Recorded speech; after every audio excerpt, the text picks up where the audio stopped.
Hi, good afternoon. Welcome to Ask Me Anything series. Today we have Rohini from from Microsoft. She's the National Technology Officer. She's going to talk to us a little bit about and help us understand better on AI. I'm going to hand over the session to register to get started. Thank you so much. I'd like to thank Dr. Rohini again for joining us today for the Ask Me Anything series. So today's topic is artificial intelligence. Like we know that the Ask Me Anything series is usually a free flow session and interaction, and we will request you to post your questions on the chat box, or you can also unmute yourself and ask your question to Dr. Rohini. I can facilitate the questions in case you're not able to unmute yourself or you have any difficulty. We are going to wrap it up around 3:45 and 3:45, 3:50 in the interest of time, and we'll also see how we can maximize on the questions and the participation. We have a few more people joining us. We will not wait for them because we are already 5 minutes late. We'll keep admitting them inside the session as they join. Dr. Rohini is the National Technology Officer, and she's also responsible for different. She's also part of. She has over 25 years of experience, different, which spans around business and technology, with strategy consulting at Boston Consulting Group, IBM Global Business Services, operations, sales at startups, R&D, and AT&T Bell Laboratories. So it's a pleasure to have you, Doctor. And we will now let you set the tone for the session and introduce the topic to the crowd. Sure. Thank you, first of all, for having me here. Given it's an open session, I am quite okay for us to kind of take it as you go. But I think, is it okay for me to share my screen and just take us through few slides just to give a little bit of a context here? Sure. Yes, ma'am. Please. Okay. So you can just your entire screen. Okay. Just give me 1 second here.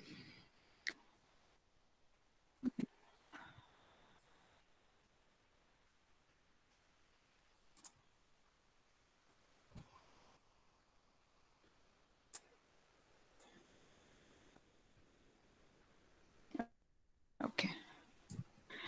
Okay. So is it fair to assume that everybody on this call is working on something in healthcare? Is that a fair assumption? Ma'am, we have a mixed group. We have a lot of researchers, innovators, startups, entrepreneurs, all of them on the group. So some of them might be working in the healthcare space, but a lot of them are also not working in the healthcare space. So you can keep it sector agnostic. Oh, I see. Okay. Okay. All right. Fine. Okay. So let me just maybe give a little bit of a sense. I didn't really prepare very specifically for this for a presentation, but I think it does merit to give a few initial remarks and help you folks think about how we are seeing the world evolve. So let me just share my screen and give some initial comments. Then I would like to then keep it as a free flowing conversation. Sure, ma'am. We've also gathered some questions from the participants, so we'll keep them also going once you set the tone for the session. Yeah, sure. Okay, so I think I'll just put some, given the sort of COVID world we are in, right? I'm assuming you can see my screen.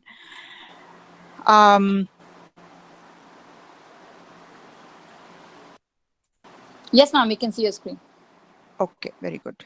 Just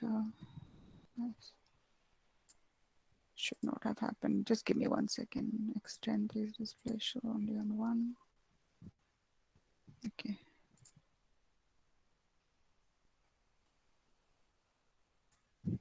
Okay. Like I said, I won't go into this entire conversation, but I think the uber thoughts that I would like to share with this group is, see, I think in the world of after this COVID-19 has brought all of us to a very different kind of mindset and place. What I do see around the world is this convergence of digital and physical worlds. And actually what I'm showing you is actually something I was talking about pre-COVID. And in many ways, this new way of working, especially for the enterprise world, and even education and healthcare and many other sectors, there is going to be this question about what all can be done in the digital world and what really needs to happen in the physical world. So you talk about telemedicine, you talk about online education, and of course all the traditional industries that we work with as Microsoft. This question is coming up: how do I ensure that I'm able to manage my factories, or have a sense for my supply chain in a way that's virtual, remote everything, ability to be effective as employees in a remote world. So I think a lot of that thinking while was in the background as people thought about Industry 4.0. People talked about the cyber physical convergence. I think in some ways it's gotten accelerated. But having said that, there is also worthwhile realizing that it's not like everything can become virtual. So companies, and we all as personal, in our personal lives, right, are in this phase of really responding to the pandemic as it happened, really looking at ways how will we rebound from it, and organizations that are going back into work mode, factories, small and medium businesses, how will we rebound? And then the final thing about reimagine, right? And in a way, that sort of three phase is a good way that Satya Nadella has also talked about, is how have we responded, and parts of the world are still responding, and India is also still responding, right? We are still not over the flattening of the curve, and we do need to rebound, even though we are still working on the pandemic, but we do need to rebound as an economy, and we need to reimagine what will our lives and work and economy look like as we go forward. So I think with those uber points, ma'am, yeah. Sorry to interrupt. I think the slides are not switching, ma'am. We're not. Yeah, that's okay. I'm actually not moving yet. Okay, good. Yeah. So I think, and I don't plan to go through too many slides. So the uber point I think I would make is that I think as we all, the startups or research folks or people who are thinking about innovation in your organizations need to start this question about what are the opportunities that are going to leverage technologies which allow you to look at this convergence between the digital and the physical worlds, right? And the three that you're talking about here on the slide in front of you are artificial intelligence, IoT, and mixed reality. And these technologies, especially IoT, has been around for some time, but again, like I said, gets a different level of importance as we go forward. So just as a quick context setting, clearly, like I said, technologies is enabling this whole fourth industrial revolution aspect, wherein the digital and the physical worlds are coming together and is driving this type of thinking that goes across supply chains and marketing and everything. So within Microsoft, we've had for some time a worldview which is about an intelligent cloud and an intelligent edge. And Microsoft, as you would likely know, is a platform company. It's an innovation and technology platform company, and more and more of our innovations and technologies are deployed from the cloud perspective, in the cloud, because that's where we see the whole advantages of scale and agility and the ability to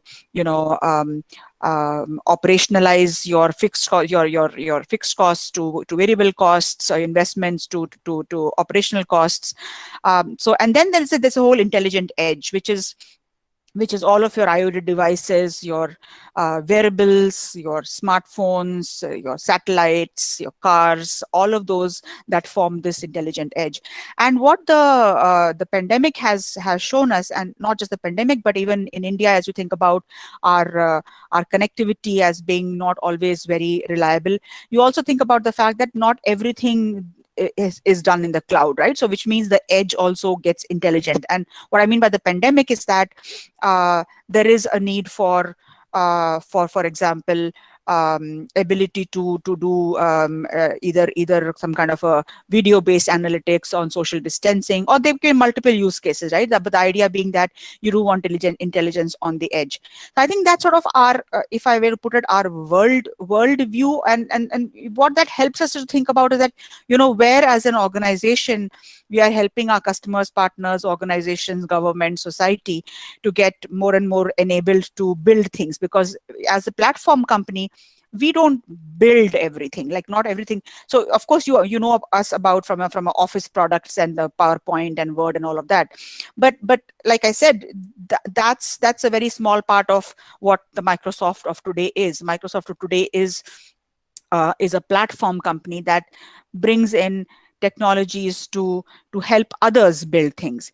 And the kind of digitization that we are seeing across the world is across segments. But the point I would like to raise to you in terms of a platform, if I say what does a platform mean in terms of AI, right? And as an example, and I won't go into other ones and I'll leave it open to questions, is that when we think about a platform, it is the ability to have infrastructure and services and tools that any developer can use to bring intelligence into her or his product or services, right? So there is a spectrum of people who want to use AI today, right? It's not just, first of all, there is no single AI startup. Every startup has to think about AI as being an enabler to the way in which they service their customers, and the way in which they be efficient in terms of their operations, in the way their employees can be more efficient, and all of that gamut, right? So what does a platform mean? Platform would mean that, there is an ability to have cognitive services that a developer can just call as a REST API. There is an ability for somebody who's a data scientist and actually wants to build custom models, be able to do that using a machine learning platform that allows you to create those models and again expose them as APIs. Same thing from a toolkit perspective. Do you have the ability to quickly create a bot that has knowledge mining and language capabilities and conversational techniques of NLP that are built into it, that you're not having to create everything ground up, right? And the same thing, what I mean by platform is that you have the data and the compute and the kind of compute horsepower that you might need, from ranging from GPUs to CPUs and FPGAs in the middle, and all of the things that you show in here in terms of Spark versus edge computing. I talked about the IoT devices, and that's what I mean by platform. And same way, from a tools perspective, do you have the right development environments, whether it may be from a Python perspective or a Visual Studio, and all the kind of toolkits, third-party toolkits which are out there, whether it's TensorFlow or cognitive toolkits or scikit-learn or whatever it might be, right? All of that in a place that you can quickly get to work, rather than having to spend a significant amount of time trying to build all of these together. That's what I mean by platform. And that is what is happening across all the three areas I talked about, or rather had my first slide about IoT, about AI, about mixed reality. All of these are becoming technologies that allow you to bridge the gap between the digital and the physical across industries. We can go into healthcare and look at use cases in healthcare, or any industry for that matter. But these innovations which bridge the digital and the physical, and what can an organization like Microsoft bring to as a platform to give you those building blocks that allow you to create innovations in an efficient, scalable manner that doesn't need that you need to have all the data science skills, all the machine learning skills, and building the entire NLP thing from scratch. Of course, scikit-learn, etc., have a lot of toolkits, but then on top of that, how can you stitch your data pipeline together to make sure that it's scaling and you're able to use the GPUs, etc. So let me pause with that. I don't want to have this a monologue. I'll just stop my sharing my screen, and with that context, happy to take questions and engage as you would like to take it. Thank you, Doc. So we have some questions on the chat box. I'm just going to read it out to facilitate the interaction. So there's a question from Dr. P. Arun Morivaram. Can you? He's asking if you can share some data privacy. How data privacy is taken care of in consumer electronics and in the healthcare system in specific. Okay. So I think, so it's a broad question, and let me just try to address it in a few parts that I think are important. So one, I think the concept or the idea of data privacy is a fundamental one, and we as an organization have gone out on a limb to say that it's a human right. The idea of privacy of your personal data, right? And you know that in India the PDP bill is in its process, and we are very much supportive of that kind of regulation, and clearly, I mean, understand the point of it. Now, when you come to, and then as an organization, when anybody builds something on our cloud, let's say a consumer electronics or a healthcare technology company is building either a platform or an application on our cloud, that data that company is either collecting or creating belongs to that company. Okay, and it belongs to that organization who's building that is responsible for making sure that they are building in data privacy and security and all the right checks and balances from a responsible AI perspective. Now, what we do as a platform provider, we have very clear articulated principles on responsible AI, and they go beyond privacy and security. They actually include fairness and inclusion, transparency, accountability, and safety. So there's a set of 6 principles, right? So from any products that we sell out, we do make sure that our products, meaning our first party products, right, are adhering to those principles. But let's say, you as a startup are building something on our platform.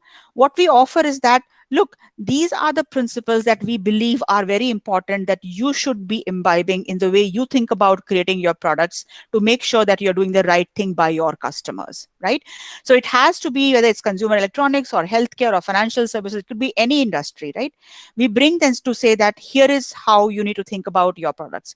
Now, we believe that it's every organization has to think about their values and their practices and principles and the checks and balances that are put in place to make sure that all aspects of responsible AI are taken into account, including data privacy. So slightly longest question, but the reason I'm putting the slightly longest question is that it's actually it is actually a shared responsibility. And as a technology platform provider, there are certain things that we hold very close in terms of how we help our customers and partners, but we also realize that the customers and partners who are building on our platform have to have their own principles and practices to make sure that they are adhering to the to issues like privacy and security. I think, thank you, ma'am. I think that answered Dr. Arul's question. We also have a similar question from Balaji. He's asking for your thoughts on cybersecurity on patient medical sensitive data using AI, especially how is it going to be secure? Okay, so again, I think it's a little bit of an overlap with my previous question, but let me just put some thoughts on what you are saying. So there is the forget about AI, the element of cybersecurity on any sensitive data is a critical one anyway. Okay, so the idea of what is called zero trust way of thinking about security, the idea of having endpoints, the idea of having end-to-end holistic thinking of security at the design point rather than as a bolt-on. All of those ideas from a cybersecurity perspective hold true for any system that is handling sensitive data, personal data, whether it is medical patients or not, right? So that's, I mean, to me, I'm making a bigger point. I'm saying not just in medical sensitive data, but in any place where you're having sensitive data, you need to think about cybersecurity from the grounds up and not just as an afterthought. Now, what is happening with AI is that two things. One is AI techniques can be used to make cybersecurity itself more real time. Because AI can detect signals in terms of, let us say, anomaly detection, or it can detect signals in terms of, are you seeing on a particular system certain keystrokes which are not usual? So is there an issue of an intrusion that you can detect? So there are things that AI itself can enhance in terms of the world of cybersecurity. The flip side of the question that you're raising is that as AI is increasing in terms of its use as well as adoption, there is more data that is being leveraged, and therefore cybersecurity of that data is important. Absolutely right. So I think you're right. So the Uber point actually is not AI; it's the fact that there is more data, and as the world gets more digitized, it will have more data.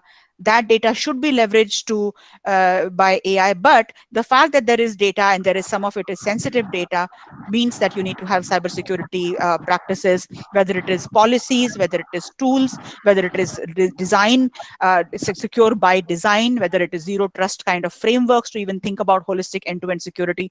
All of those hold true when you have data, and especially when you have sensitive data. Okay, thank you, ma'am. That's also answered Balaji's question.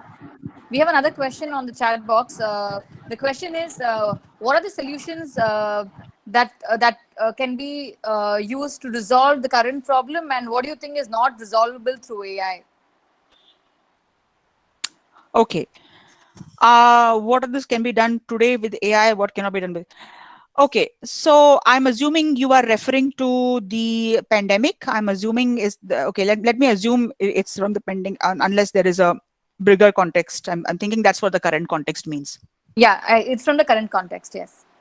So we can assume. So, yeah. So see, I think, even though I have been in the world of AI for now, but almost close to 3 decades, I do believe that as a general term, AI cannot be a panacea for everything, right? It's not something you're going to just throw AI at it and it's going to solve. I think it's a journey for every organization, every government, every research team. What I mean by that is, there is data that you need to first look at to find insights from, right? And then those insights then should be leveraged to make some decisions that add real value. And only when you have done that can you then start to say, okay, my data can be used to now predict what might happen. So if I were to put it in the current scenario, we are working with governments, for example, to look at the data that they have and have a visual ability to see where the the spread of the pandemic has reached some kind of a plateauing, where it is increasing, what kind of rates of infections are happening, what kind of hospital beds are available every district, what is the kind of medical equipment and hospital staff available, what is the feet on street people on the ground in terms of whether it is police force or any other public service frontline workers, who can be there to do the work. So all of this is information that you want to be able to see in a way that is visual and can allow for decision making, right?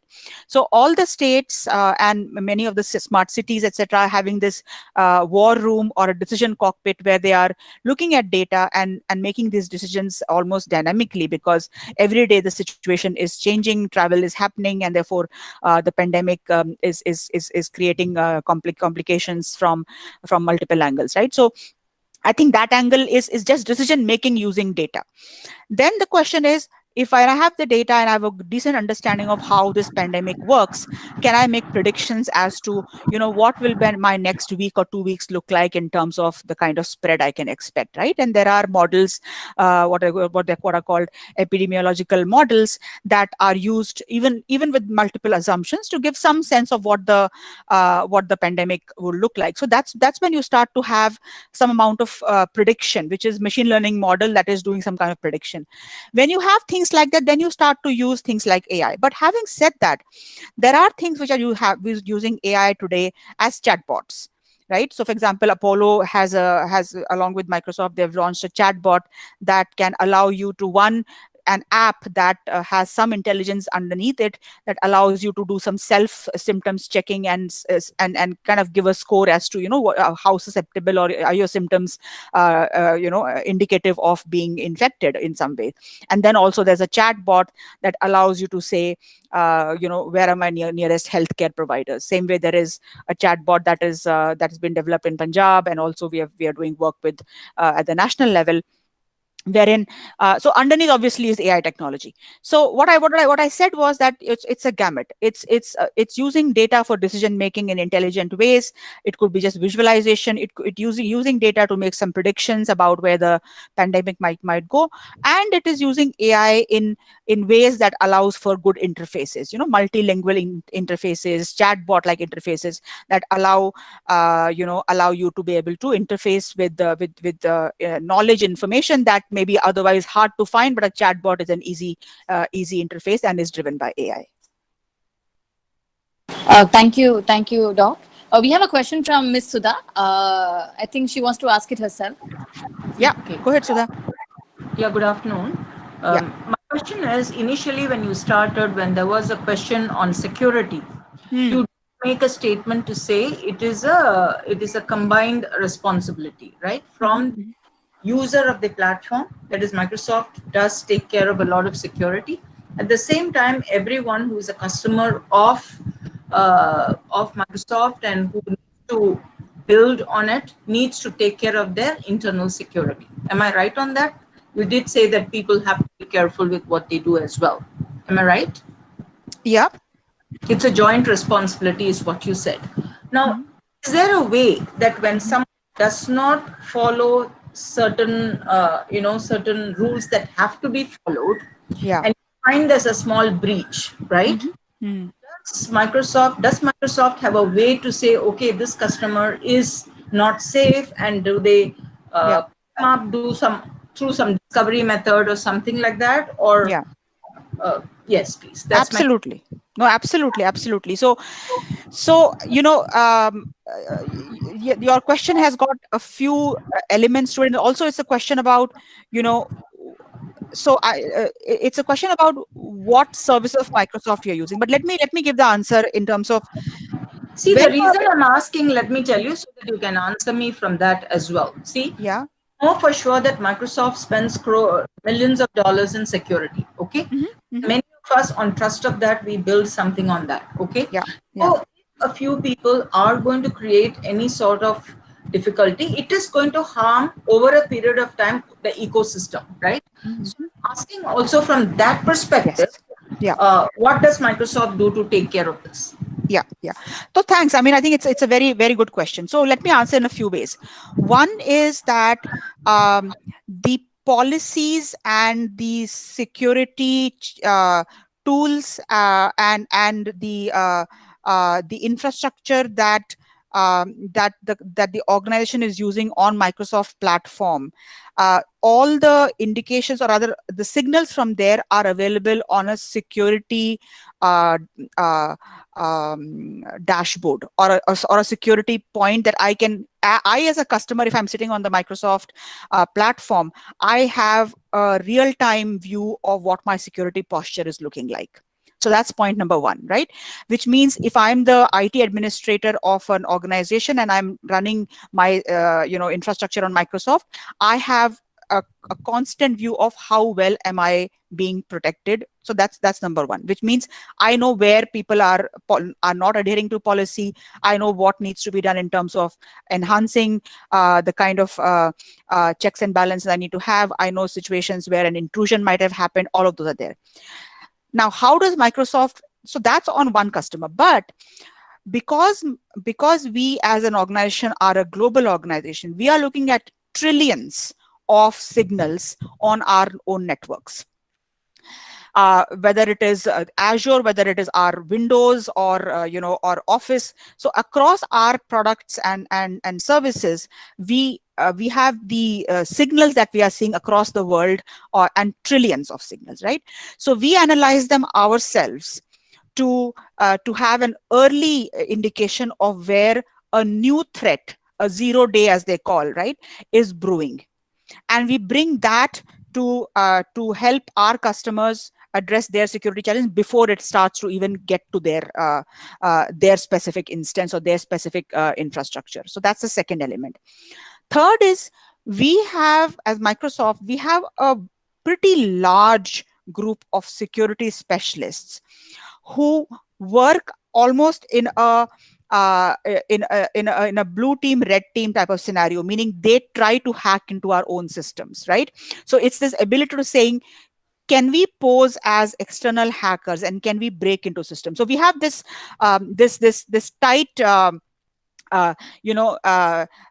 war-like thing happening to ensure that we are ourselves seeing what the hackers could potentially do. So there are multiple legs to what we invest in the sort of cybersecurity as a overall theme, whether it is from tools and processes and governance for a customer, as our own intelligent looking at the signals, the trillions of signals I talked about, and we run AI on them to understand where are we seeing emerging threats emerge even before they become threats, and finally having our own teams that play as ethical hackers to see what has potential risks. So multiple legs of that type. Has that answered Ms. Sudha's question? Then we'll move to the next question. It has answered me. Thank you very much. The only one more question I have is, do you eliminate such people? Suppose I'm not, if you feel that I'm a threat and you're able to find out, do you eliminate such we work with law enforcement, Sudha, way more than most, we work with law enforcement and help. And in fact, I don't know if you follow the news, because it sounds like you are quite knowledgeable in this space. Recently, we worked with law enforcement across tens of multiple, I don't have the number right in front of me, but multiple countries around the world to take down a botnet operation that was compromising and taking over machines around the world. We are one of the few companies that works with law enforcement around the world at global scale to take down operations like that. But we work with law enforcement. Thank you very much. It's not that we don't know some answers, but we like to hear from the horse's mouth, because we are very much on Cosmos, and we are also one of the first customers who have gone into Cosmos DB. And therefore, one of the things that we very proudly say is we don't like to go on many other clouds. Okay, there are many options. We prefer to be here because of its security. So I just wanted to reinforce certain things. Thank you very much. Thank you, Sudha. Thanks for the very thoughtful questions. Appreciate it. Thank you. So we have a couple of more questions with an extension to your previous answer, Doctor. There's another question on social robots, and what are the challenges that we might probably face during dynamic interactions? Social robots. Can you just explain what you mean by that? I mean, I could take it in my way, but where is the question? Is it on the chat session here? Yeah, it is on the chat box. Dr. Arul, would you want to sort of substantiate on that? Yes, good afternoon, madam. You just highlighted during the COVID-19 situation where the social robot can assist for the Corona ICU levels where they can handle for the patients. So in that situation, what are all the challenges we can face? Yeah, so I think what I was referring to was a simple bot, right? When you, for example, you call a customer service and you end up talking to a bot. Right, which is just an interface, a chat interface behind which a bot technology is working. So that is what I was referring to in that context. But I think if I were to build upon the question that you asked in terms of where could bots go forward, and therefore what are the checks and balances, right? I maybe I'll take that opportunity to expand on that. Yes. So look, I think at the end of the day, a bot is a NLP technology along with some speech and language capabilities. Different things come together to create that interface so that a human being feels natural to interact with. But at the end of the day, it is looking at a certain knowledge corpus that it has available to it. What I'm trying to say is, so the idea there is, yes, a bot can be useful to give information, but as soon as a bot is starting to give anything that is a diagnosis or prescription or something that can impact a person in any substantive way, one has to pause and think about what could go wrong. And that is what I was earlier referring to as a set of responsible AI principles. And that ends up coming in multiple scenarios. And this is a really good example, right? Where there is AI that is behind it, but the decisions that an AI will come forward with has sensitivity to it, has ramifications to it, and therefore should be thought about carefully. Then in that case, I would be very clear to understand, one, are those decisions within an assumption that one is clear that let's say they are very simple symptomatic things for which a decision is almost a no-brainer, right? I mean, then you are fine. But if anything is that has a material impact, then is a human in the loop, right? Is a human there in the loop to ensure that that the check and balances have been put in place. Even if let us say there is a triage AI system that does some kind of a filtering of incoming patients and says, these patients should go to the specialist, the call should be directed that way, something as innocuous looking as how will I direct my calls. Even there, one has to pause and say that is this machine really able to judge from a call record or from an incoming call that it's directing the critical patients to a specialist, and wrong things are not happening, right? So even situations which look very innocuous, we do look at them and to understand what could go wrong here. Even simple things like a bot for high school students, right? It sounds innocuous, but one has to think about what are the different corner cases in terms of transparency, in terms of the fact that there could be a student who's needing help, which is of a critical nature. Is the bot the right way? Can a human interface? How do you make sure their system is able to bring a human into the loop when it detects that this is not a usual situation? There's a range to it. So what I'm trying to say is that the bot technology one should not look at as a 1 or a 0, and one has to be very careful where you are letting machine make a decision, and if so, how are you reviewing it on a regular basis to make sure that there are no biases creeping in as you go forward, and how are you making sure a human is in the loop. Thank you, madam. There's another extension to the same question on how, with the conversational chat box coming up in NLP, how is Microsoft actually leveraging on this or taking advantage of the entire situation? Yeah, so we didn't talk a lot about it, but when I showed you the sort of the AI platform, the Azure AI platform, there was one box in there which was talking about cognitive services, and I didn't have a chance to go too much into it. So look, NLP at the natural language processing as a set of technologies is includes many things around language, around knowledge mining, around entity extraction, sometimes speech to text, natural language generation, summarization. So there's a lot that's happening in that field, and and it's a growing field. So we have a lot of research that's continuing to work in that space. What we do is many of our, for example, language translation models get deployed into our products like Microsoft Teams or Word or Bing or many of these things in terms of language translation, right? So, for example, if you were to look at a government website which is in English, you can just put a Microsoft language plug into that, and it will translate into Hindi and do a pretty good job of translation of the intent and the meaning, not just word to word. Right, so there's NLP as a set of technologies baked into many of our products, and that goes into customer service products, CRM products.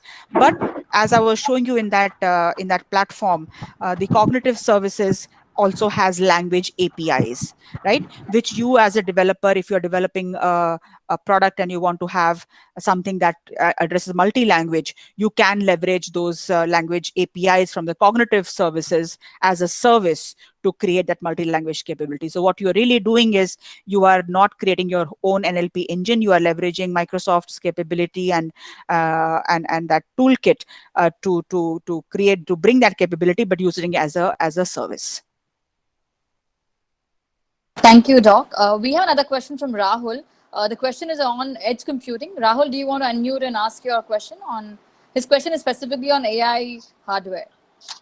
Yeah. Yes. Hello, ma'am. So my question was on edge computing.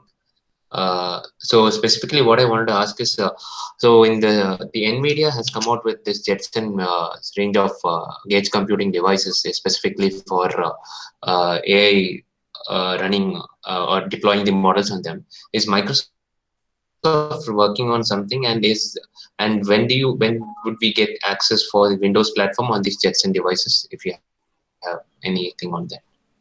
Yeah, so I think the overall idea of, and I'm glad you caught on to it, because the one of the diagrams I showed was on the whole intelligent cloud, intelligent edge, right?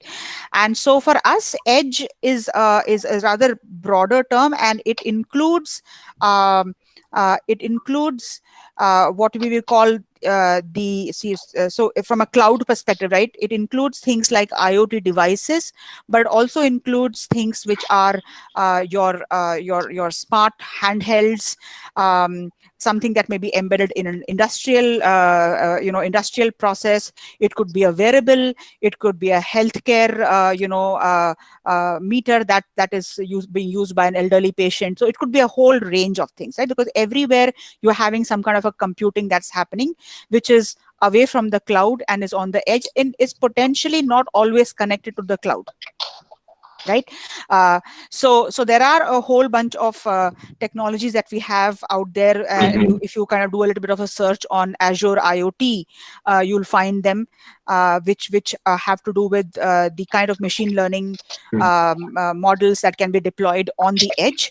That obviously comes with, and the reason for deploying them on the edge is obviously latency, has to do with not always bandwidth availability, and also the fact that you might have certain situations where the system is secure and should not be connected to the cloud all the time. So many factors could be there, right, because of which you might have an edge that is disconnected from the cloud. But then when you do that, you have certain trade-offs, because then you are deploying a model on the edge, which you need to make sure that stays current with as machine learning models are replenished. So I think there is, and also we think about edge as in from a hybrid cloud perspective, that people have already their data centers that are on-prem, and we need to make sure that those data centers are also working with the cloud. So for us, that edge becomes a slightly broader thing. But to your point, the idea of deploying machine learning AI algorithms, or for that matter, any other automation algorithms on the edge, whether it's IoT or on a hybrid cloud, is an evolving area, and we're continuing to work in that. And in fact, very recent, the Microsoft Build conference has many new announcements that are going in that space.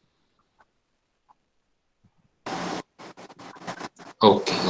And I mean, there are multiple issues involved in that, right? In terms of what is the kind of compute power you have there, the security at a hardware level, the latency from perspective of what you might have on a chip versus the main system. So then it becomes a whole new area. But from a broad answer of, let's say, for a water management system, what you may have on the edge may be very different than you may have from a factory automation perspective. Okay. Thank you, Doc. We have a lot of questions on the chat box. I'm just going to filter out a few questions so we catch on some relevant questions, because the broader questions have already been answered. We have a question from Dhruv Singh. Dhruv is asking that, machine learning continues to grow, and we need to develop skills in order to differentiate ourselves. But which skills do we need to develop? Yeah, I think it's an important question, and I think it's a valid question. I'm glad you asked, and I get this question quite a few times. So look, I think so 2 or 3 things. As the broad area of data analytics, machine learning, AI, cognitive systems, robotics, autonomous systems, I mean, the whole gamut keeps growing, right? I think a few things that as youngsters, there are tools and techniques and coding skills that you need to develop. But I would say that the ability to formulate a problem into the right data problem and the right machine learning problem, be able to find the right algorithm to solve it with, be able to communicate it to the stakeholder as to what the algorithm or model is telling you, and be able to take it into action. That's a range of skills. It's not just coding skills, right? So I think it's important to understand, what does it take for a good data scientist or machine learning engineer to really make an impact. And I think that question allows you to not get fixated about learning one particular language or one particular set of tools. Yes, you need to learn that, but the challenge is that you don't get that you really understand what it takes, especially from an end-to-end value delivery perspective. That's point number 1. Point number 2, I would say, is that as I'm seeing the whole area of data becoming central to multiple domains, not just sort of domains that you might think as banking, financial services, healthcare domain, whether it's genetics or whether it is, climate change. I would say it's just so many domains which I see across the board, and I look at research in many countries, which are becoming so data driven. I think one will need to learn skills that are an intermix between the domain understanding and data, and be able to collaborate to solve problems in the domain using data. That's not just data skills. That's ability to translate and work with somebody else who may be strong domain understanding, but your understanding of that domain also needs to grow. So what I mean by that is what domain interests you beyond the data part of it, learn those skills as well. And then finally, I would say is that most, areas that get, if I kind of look forward and I say that as you see things getting more and more automated, there are going to be skills which are human in nature, because the ability to connect between a doctor and a patient, I see today as being largely limited by the fact is having to spend way too much time on operational tasks that could easily be done by a machine. What I mean by that is there are skills around collaboration, around nonlinear thinking, around creativity, around empathy. These are skills are going to be on the relative scale become more and more important, because if I were to divide a job into a set of tasks, some of the tasks which can be automated will be taken by machines, but the job will need more and more human skills. So those are broad 3 areas that I just talked about, that one is to think about as one looks at investing in new skill development. Thank you, ma'am. In the interest of time, we have one more question from Shivakumar. Shivakumar, do you want to ask a question about the Microsoft apps in healthcare?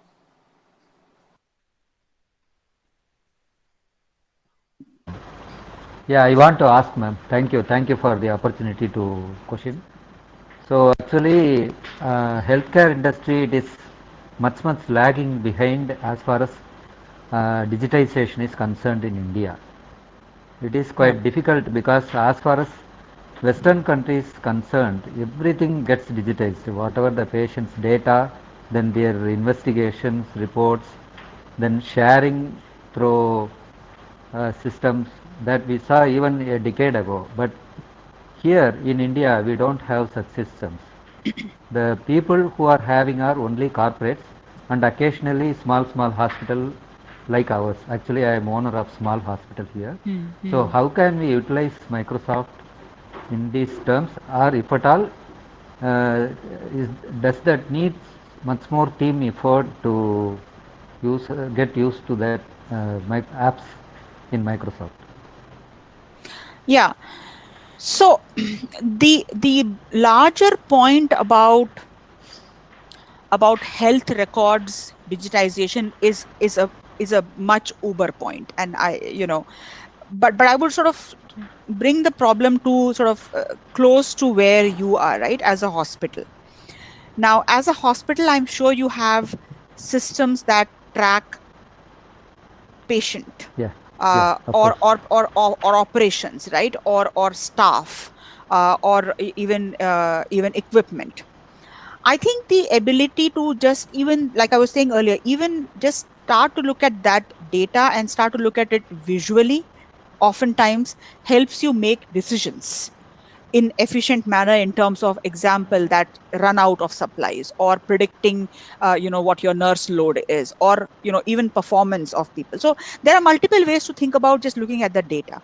Why I'm saying that is because sometimes people think, okay, I've got to look at this big animal of AI and just apply it. And I say, start with the data that you have currently, and look for decisions that you can make with your data currently, because that will give you the reason to invest forward in more data analytics capabilities and potentially machine learning type of things, right? So that's number one. Number two, there are things like I was mentioning earlier, like bots, or very simple language translation type of things, that, for example, today if you have a website, can you just put a plugin that it can be available in Tamil, right? So those are quick fixes, right? Because that technology is available, you can quickly leverage it to have a marginally large impact, right? And the final point you made about healthcare system overall as a country, yes, that's really coming so front and center to us, and it's not like anybody's surprised. But having said that, by the way, healthcare as a system is quite broken in the US as well. So not to be, in terms from a perspective of siloed nature. But having said that, I think as a country, we should feel fairly optimistic because of a few reasons. The country has, over the last decade or so, as the part of the whole Digital India movement, right? The whole Aadhaar and UPI and the creation of the whole e-sign capabilities, all of that. I think there's a lot of digital infrastructure that has come into place, and I'm aware of people working on creating the infrastructure required for the healthcare system as well. It's not something that's going to get solved in the next year, 2 years. It's a long-term thing, but it does require that grounds up work to ensure that as a country we can leverage the digital infrastructure that has been put in place in the form of UPI and Aadhaar and the other parts of the India stack that can be built on top of to solve the healthcare problem. That's not a very good answer for you to solve your tomorrow's problems, but for tomorrow's problems or today's problems, I gave you a couple of ideas early on that as a hospital, what can you do to quickly leverage technology that's already out there. Thank you, ma'am. Thank you very much. Thank you, Doctor. Doctor, can we take 2 more questions? It's already 4 o'clock, but can we take 2 more questions? I have a hard stop. I have actually, let me just see. I have a meeting that I need to get into right away. But maybe one question and then we should close. Yeah. Okay. So the question is, I'm choosing which one to ask now. I think we've asked, Ms. Balaji is asking that modern medicine versus traditional medicine. Modern medicine has seen more traction than traditional medicine. What do you think could be the difficulty in traditional medicine getting the interest? Yeah. I think, I'm a technology person, so I'm not the best person to comment on that. But I will answer from a personal perspective. Look, I mean, traditional medicine, if you look at Ayurvedic or, many of the, globally things, they have had a practice which is more focused on prevention in some ways, right? Has had a preventive view to things and also have had a way of addressing healing from a root cause perspective. And Western medicine has had quite a few of, I would say, addressing, symptomatic, but of course, very different approach to it. So it's going to have to need a balance. But honestly, very honestly, I'm not the right expert to answer this in a way that is that you should put much. No problem, ma'am. No, thank you so much. We have one more question from Dhruv, but I think Dhruv, ma'am has answered a couple of your questions, so we'll reserve it for the next time. On this note, thank you so much, ma'am. I'll hand over the platform to Muthu sir to give the closing remarks. Sure. Hi, Rohini. Thank you very much for taking the time to talk to these guys. Hopefully, when COVID goes away, finally, you come and visit the center and also our neighboring incubators. We have about 7-8 incubators together, so you have some participation from there as well. We try to always keep it with the 20 to 30 people, so it's easy for the speaker and the audience to. That's why we call it Ask Me Anything. We have another one which is on a Tuesday where we sort of don't restrict too much the numbers. Okay.